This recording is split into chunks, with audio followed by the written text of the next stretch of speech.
February 3rd, 2017, Friday of the fourth week in Ordinary Time. A reading from the letter to the Hebrews. Let brotherly love continue. Do not neglect hospitality, for through it some have unknowingly entertained angels.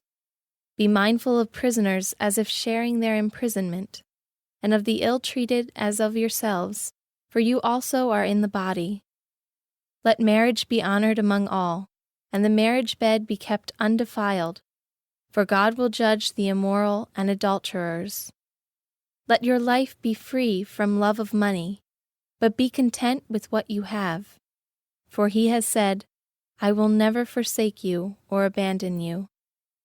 Thus we say with confidence, the Lord is my helper, and I will not be afraid. What can anyone do to me? Remember your leaders who spoke the word of God to you. Consider the outcome of their way of life and imitate their faith. Jesus Christ is the same yesterday, today, and forever. The word of the Lord.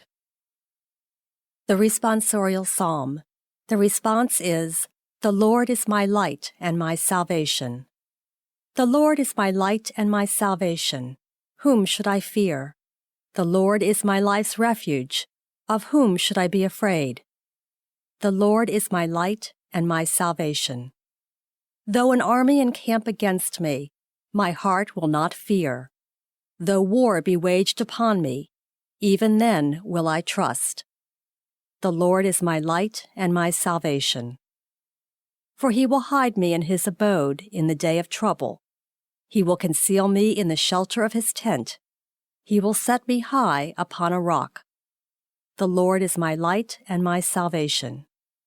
Your presence, O Lord, I seek. Hide not your face from me. Do not in anger repel your servant. You are my helper. Cast me not off. The Lord is my light and my salvation. A reading from the Holy Gospel according to Mark. King Herod heard about Jesus, for his fame had become widespread, and people were saying, John the Baptist has been raised from the dead.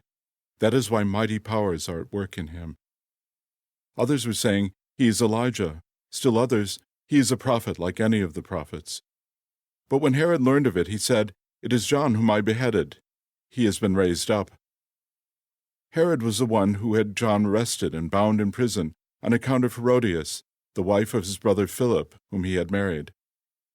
John has said to Herod, It is not lawful for you to have your brother's wife. Herodias harbored a grudge against him and wanted to kill him, but was unable to do so. Herod feared John, knowing him to be a righteous and holy man, and kept him in custody. When he heard him speak, he was very much perplexed, yet he liked to listen to him. Herodias had an opportunity one day when Herod, on his birthday, gave a banquet for his courtiers, his military officers, and the leading men of Galilee. His own daughter came in and performed a dance that delighted Herod and his guests. The king said to the girl, Ask of me whatever you wish, and I will grant it to you. He even swore many things to her. I will grant you whatever you ask of me, even to half of my kingdom. She went out and said to her mother, What shall I ask for? Her mother replied, The head of John the Baptist.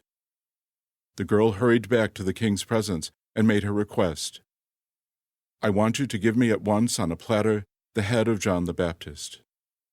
The king was deeply distressed, but because of his oaths and the guests, he did not wish to break his word to her. So he promptly dispatched an executioner with orders to bring back his head. He went off and beheaded him in the prison. He brought in the head on a platter and gave it to the girl. The girl, in turn, gave it to her mother. When his disciples heard about it, they came and took his body and laid it in a tomb. The Gospel of the Lord.